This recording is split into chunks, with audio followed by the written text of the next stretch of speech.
हम पुष्पांजलि झा प्रणाम करै छी सब मिथिलावासीके। आइ जे छै से आइ सैंडविच बनबैवला छी। बहुत बढ़िआँसँ बना लेब, बहुत आसानीसँ बना लेब। अब सबके नीक लागतनि, बच्चा नमहर सबके नीक लागतनि। अब बहुत इजी तरीकासँ बनि जायत घरमे सैंडविच। जेनाकि बाहर जाइत हैब तऽ सैंडविच बच्चा सब खाइके लेल जिद करिते हेता। तऽ चलू सबसँ पहिले जे छै सैंडविच घरमे बना कऽ देखबै छी।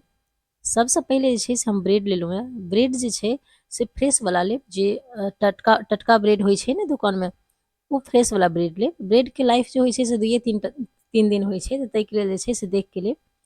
एहिपर जे छै ब्रेड पर टमेटो केचप लगा दै छियै। ई मीठा चटनी आबै छै, ओना अपनेके जे पसन्द हुए चटनी से लगा सकै छी, कोनो दिक्कत नहि छै। दूटा ब्रेड लेलहुँ हँ और ओकर बाद जे छै से दुनू पर हम चटनी लगा दै छी। ई जे छै चटनी हम रेडीमेड वाला लगा रहल छी, अपने घरमे जे बनबैत हैब चटनी सेहो लगा सकै छी। अब एहिके ऊपर जे छै से प्याजके छै स्लाइस काटि कऽ रखने छियै, बिल्कुल पतला पतलामे काटि कऽ रखने छियै। ओना अपनेके यदि एहि तरीकासँ नहि काटब तऽ जेनाही अपनेके भऽ सकै अहाँ प्याज काटि कऽ दऽ सकै छियै, बारीकोमे काटि कऽ दऽ सकै छी, कोनो दिक्कत नहि। अब एहिके बाद जे छै से नमक दऽ दै छियै। निमक जे घरमे यूज करै छियै ने, वएह निमक हल्का हल्का एक चुटकी जे छै से दुनू प्याजके ऊपर दऽ देलियै। आब जे छै से ई छियै ऑर्गेनो। ई यदि नहि हुए घरमे तऽ कोनो बात नहि छै, ओना इहो मार्केटमे भेट जाइ छै किरानाके दोकानमे। और ई छियै से चीज छियै अमूलके चीज छियै, ई दोकानमे भेट जायत। डेयरी प्रोडक्ट जतऽ दूध दही लैत हेबै ने, ताहिठाम जे छै से स्लाइसवला चीज छै, ई लऽ लेब। बहुत बढ़िआँ सैंडविच बनि कऽ रेडी हैत। बहुत आसानीसँ झटपटमे लगभग 2 से 3 मिनटमे भऽ कऽ तैयार भऽ जायत। पहिले एकरा तैयार कऽ लेलहुँ हँ। आब जे छै से चीज दऽ देलाके बाद एहिपर टमाटर दै छी। देखियौ टमाटर यदि बच्चा पसन्द नहि करैत हेता तऽ अपनेके स्किप कऽ सकै छी टमाटर। तऽ एहिमे टमाटर दऽ देलाके बाद जे छै से एहिमे चिली फ्लेक्स दै छियै। ई मिरचाइके बुकनी होइ छै जे अपने घरोमे बना सकै छी, ओना रेडीमेड दोकानमे भेटै छै ई चिली फ्लेक्स। फिर ओहिके बाद जे छै से नमक दऽ दै छियै, हल्का हल्का एक चुटकी नमक देबाक छै, ताकि एहिमे टमाटर और प्याज जे छै ताहिमे नमकके टेस्ट आबै। और तकर बाद जे छै से फेर ऊपरवला ब्रेड जे छै ताहिमे ग्रीन चटनी लगा रहल छी।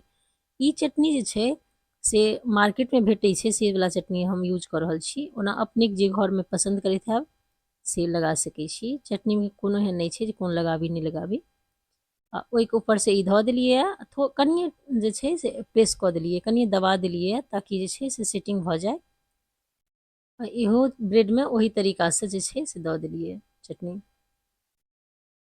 ई चटनी जे होइ छै ने से ई कनि तीखा, कनि खट्टा, कनि नमकीन होइ छै।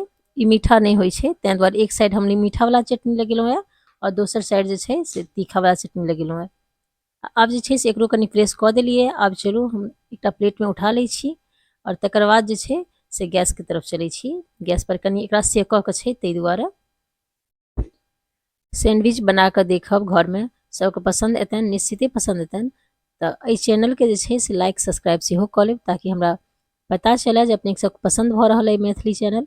तऽ हम जरूर बना बना कऽ ई वीडियो अपनेके साथ शेयर करब।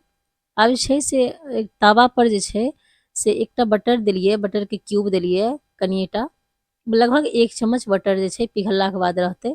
एकरा पूरा मिक्स कऽ कऽ ब्रेड धऽ देलियै। ब्रेडके जे छै से कनि हल्का हल्का दबा कऽ ओहिके ऊपरसँ झाँपि दै छियै एकटा ढक्कनसँ। देखियौ आँच जे छै गैसके ओ बिल्कुल लो राखब। और ब्रेडके झाँपलियै यऽ लगभग 1 से 1.5 मिनटमे एकरा फिर हटा कऽ देखबै, ताकि ब्रेड जलै नहि, ताहिके हिसाबसँ ध्यान राखब। ओकरा फेरसँ प्रेस कऽ कऽ एकरा उल्टा दै छियै। आब जे छै से फेर जे छै से एकरा हटा कऽ राखि लै छियै। आओर एहिके ऊपर जे छै से फेर हम बटरके क्यूब दै छियै, लगभग 1 चम्मच बटर। बटरके जगहपर अपनेके जे हैत अवेलेबल नहि हैत तऽ अहाँ घिओ दऽ सकै छी। आधा चम्मच घी दऽ के एक साइड सेक सकै छी। एहिमे बहुत बेसी घी नहि लागै छै।